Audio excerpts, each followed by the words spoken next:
This podcast is brought to you by Most Valuable Podcasts, leading the league in podcasting entertainment.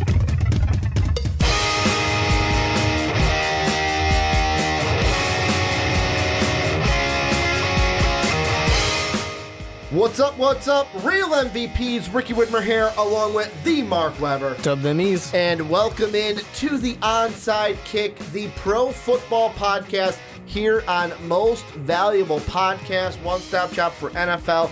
Used to be your one-stop shop for the Alliance, and will soon be your one-stop shop for XFL football. I believe they named a new coach that I cannot remember. Well, I should say coach/GM, because that's what they do in the That's XFL. the terrible decision they've made. I think it was Houston now has a coach that I saw. I'm going to type in XFL really quick, too. I think it was, there it is, June Jones is named the Houston XFL GM and Good for coach. him. He's got a year or two. Yeah, he's 66 years of age, will be the head coach and GM of Houston, whatever mascot they decide to be. Of stress on one person to be a head coach and a GM. And I know Bill Belichick manages it. I know that Bill Belichick's fine, but he's also winning. It's a lot of stress to be put on one person, especially when it's a new league where most of the players are going to suck.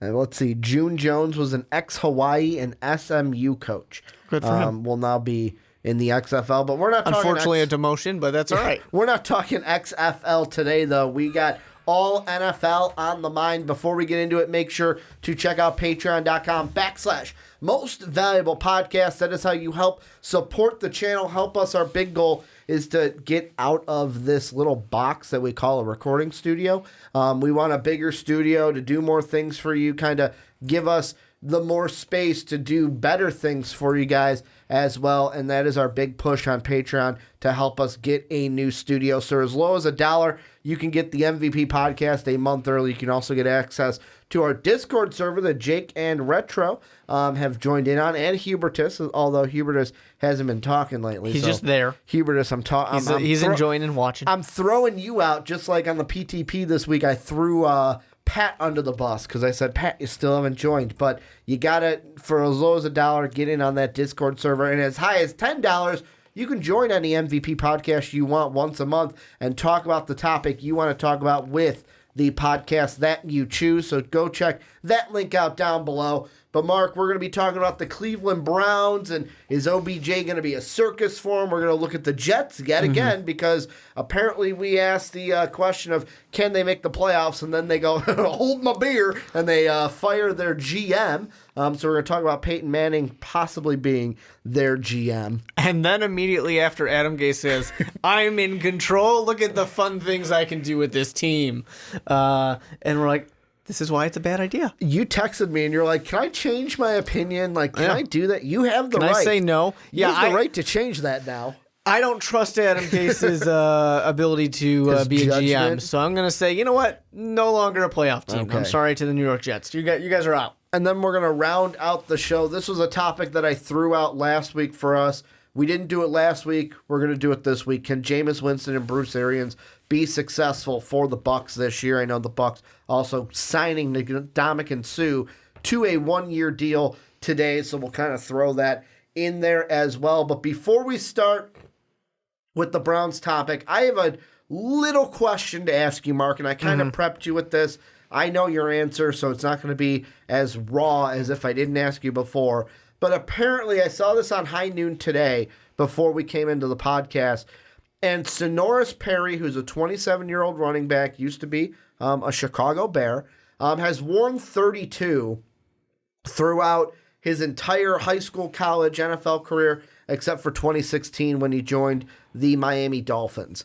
People are making a big deal because Sonoris Perry has decided for the Bills now to wear the number 32, which will be the first time that number has been worn by a Buffalo Bill in 42 years. And if you're sitting there going, I wonder why people are making a big deal about this, it's because a certain running back in the day used to wear this number for the Bills, and that is O.J. Simpson. I just wanted to ask you, are people right to be kind of, not outraged, but like concerned about this, that the Bills are going to have another running back wear 32? It is literally the stupidest thing I've heard in I'm going to go ahead and say months. Okay. This is one of the dumbest things I've ever heard for people to be like, oh my God, he's going to wear OJ's old number. Who gives a shit? There are so many players in the NFL who are terrible people. Maybe not murder their wife terrible people, but who are terrible people. I would hope but there's not that. We do also have people in the NFL who have not murdered necessarily their wives, but other people. I mean,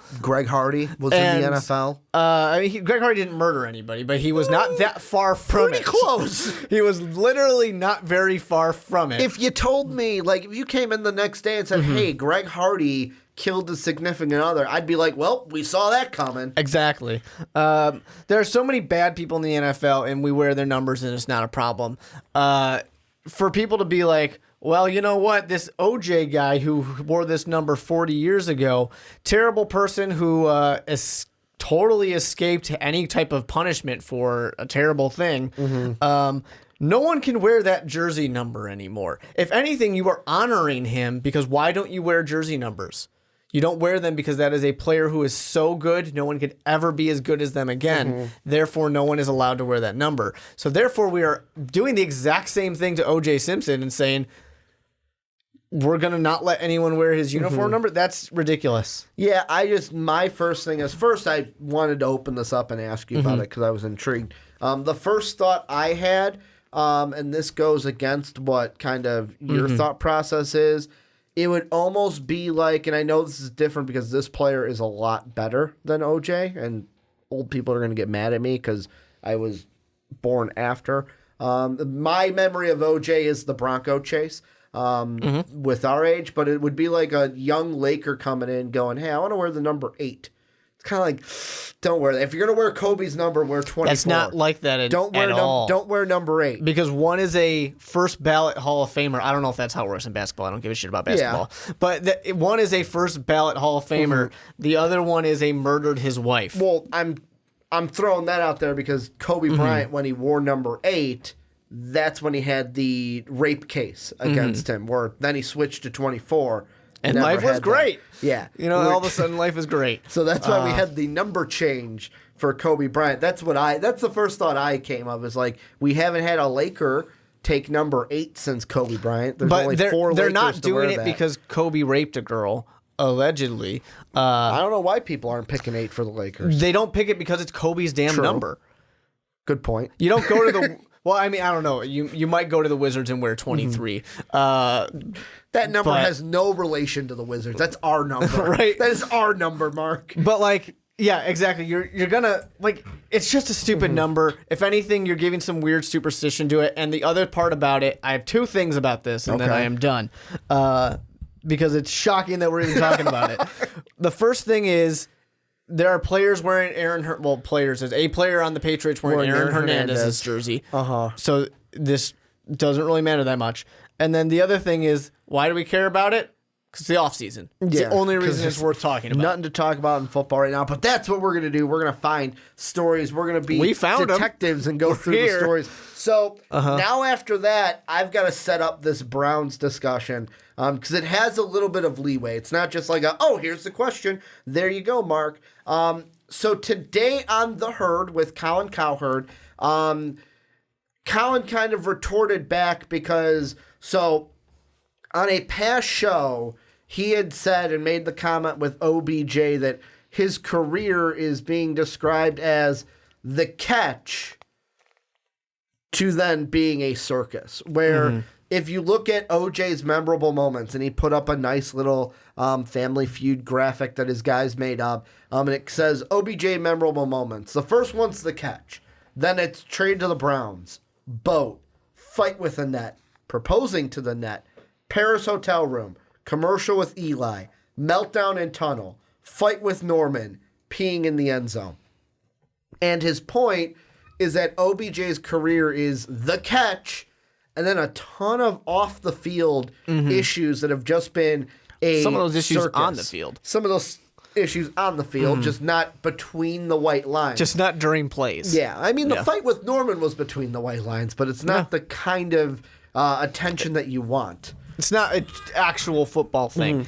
You know what I got to say about this, though? Go ahead. First of all, obviously Browns fans are going to say, yeah, but Colin Cowherd hates us. And yeah, you're right. He does. He does hate you guys. He hates Baker. He hates Odell Beckham Jr. He doesn't like you guys. I don't think he hated Baker before this.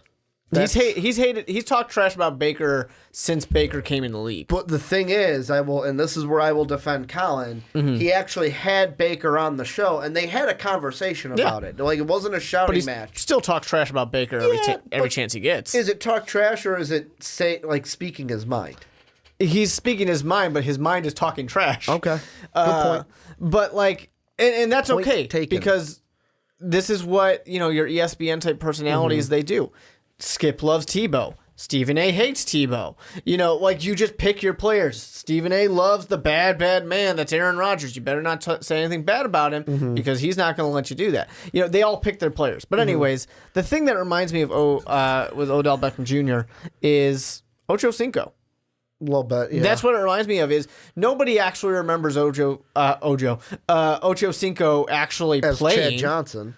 Well, that and actually playing, they remember his touchdown celebrations. And they remember him talking. The gold jacket thing on the sideline. Yeah, they remember the personality, the man, more than the player. Same thing with Odell. It's just that we like Ocho Cinco more. Ocho Cinco is more fun. And the thing I wanted to bring up is he then showed, he didn't read them, but he showed them. I will read them because we're not going to show them. It's easier just to read them. Odell and Baker, both on Twitter, retorted back at Colin. This is what Odell had to say. It's a total of 4 tweets, so bear with me. Now you've gone too far. Bro, I understand nobody listens to your show, but stop using my name to get clout, bro. But you're literally doing it right then and there. I let you say and do whatever you want, but you've gone too far now. So here's the attention you wanted and desperately needed I see. I had respect for you after talking on the phone. This is the shit I be talking about with the bold TV people who see you in person and have completely different convos. 2 cry face laughing emojis. All of the moments got better ratings and attention than any of your shows ever. And that's not something I'm bragging about because I'm not proud, in quotes, of those. But I really hate to even give you this spotlight. Just put some respect on my name. That was a missed opportunity. You should have put respect on my name as you're talking about me and my family to boost your TV shows and ratings. If I was great, the Donald Trump all capital great, then you and others wouldn't talk about me this much. I don't hear much talk about anyone else at all.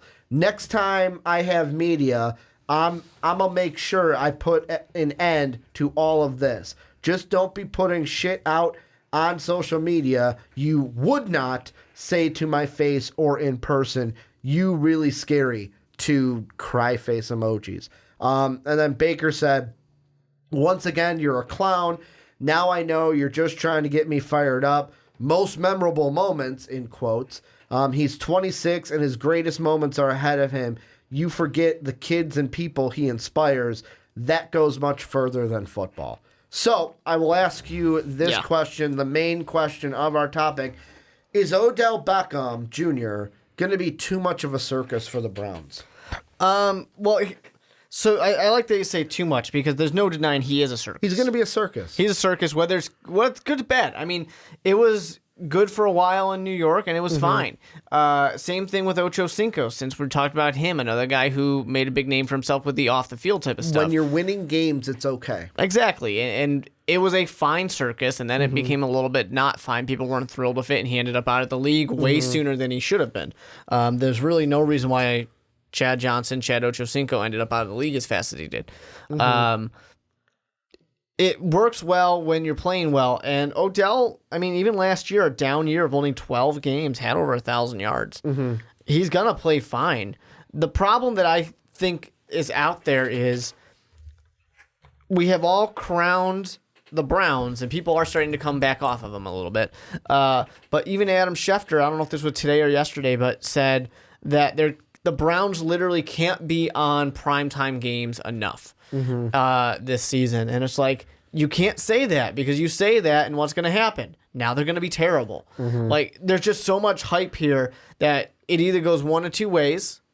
They win a Super Bowl and everyone's happy, or everyone's disappointed. Those are really the only two kind of options at this point, because everyone has declared that they are the greatest team of all time all of a sudden.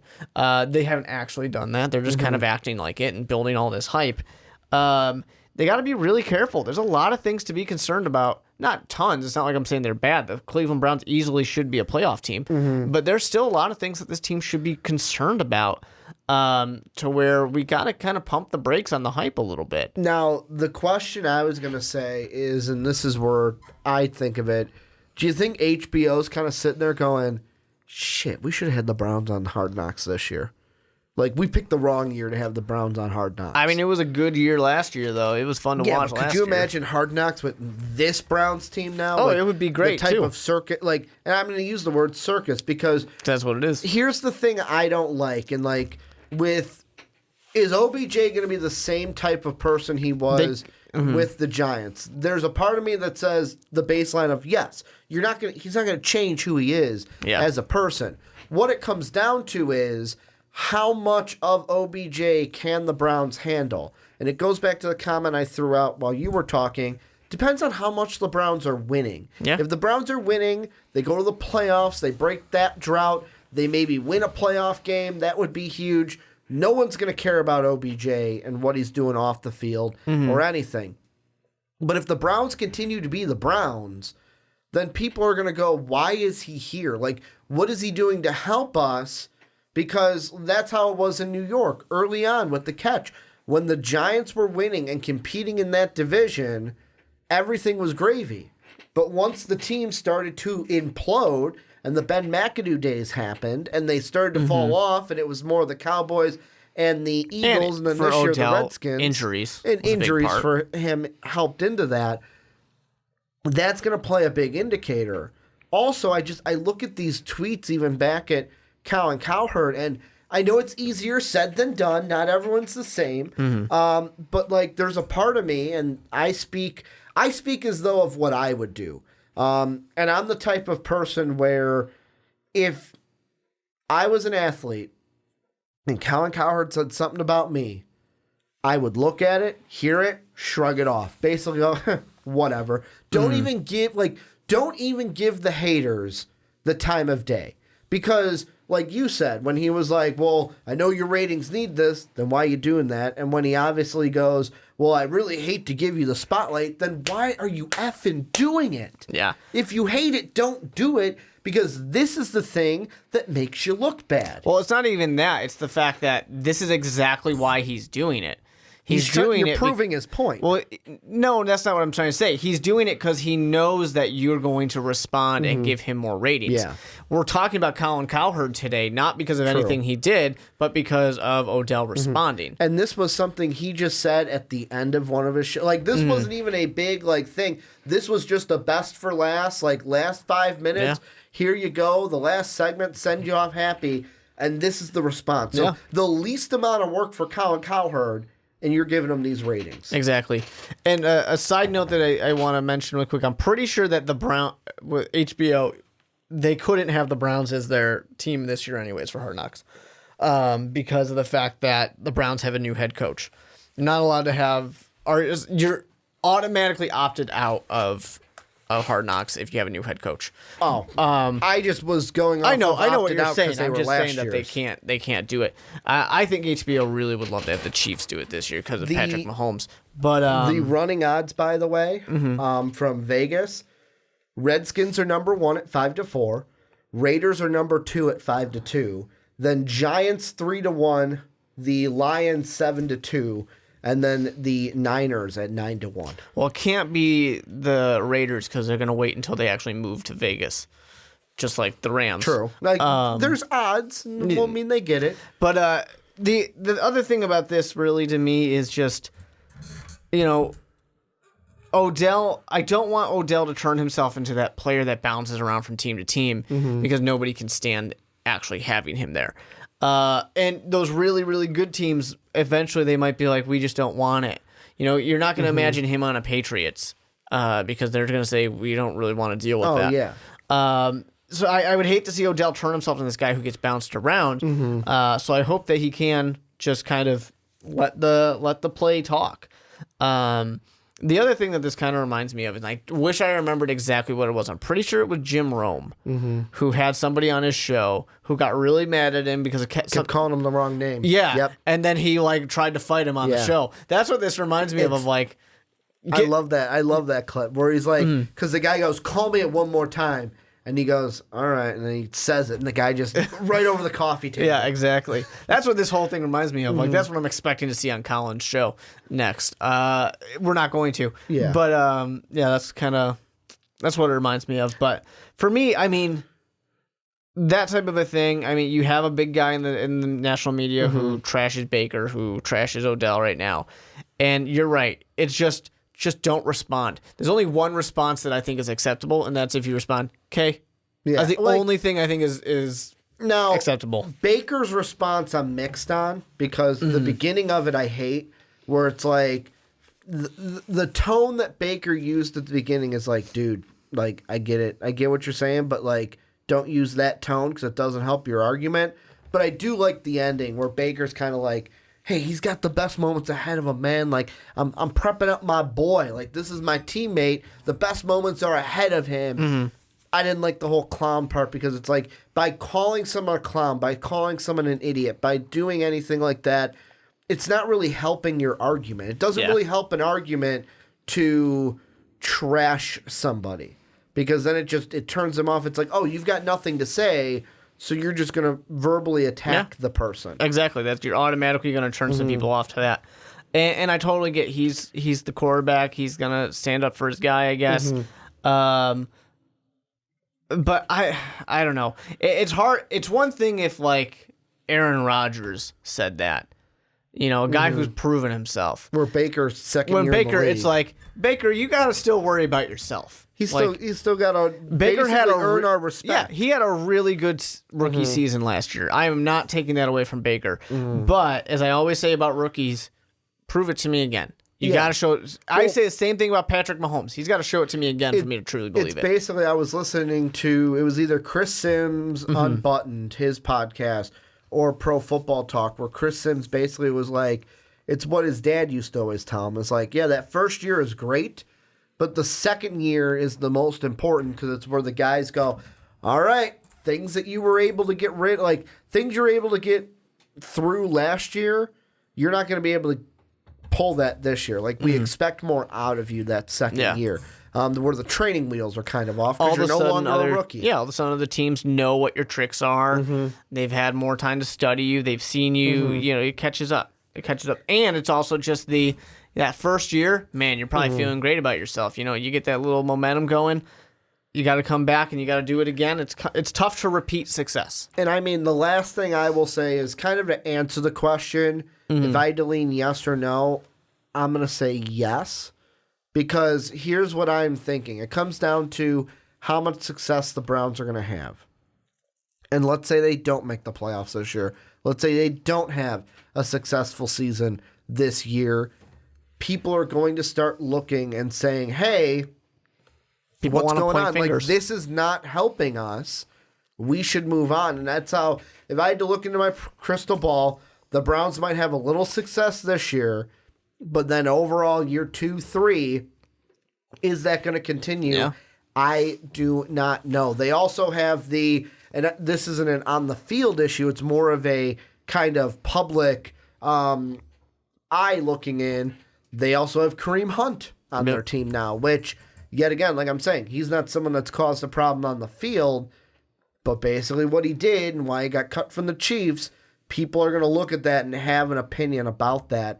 With OBJ, with someone who's already as outspoken as Jarvis Landry, and I get they were teammates, so no one's going to think they're going to get into it on the field.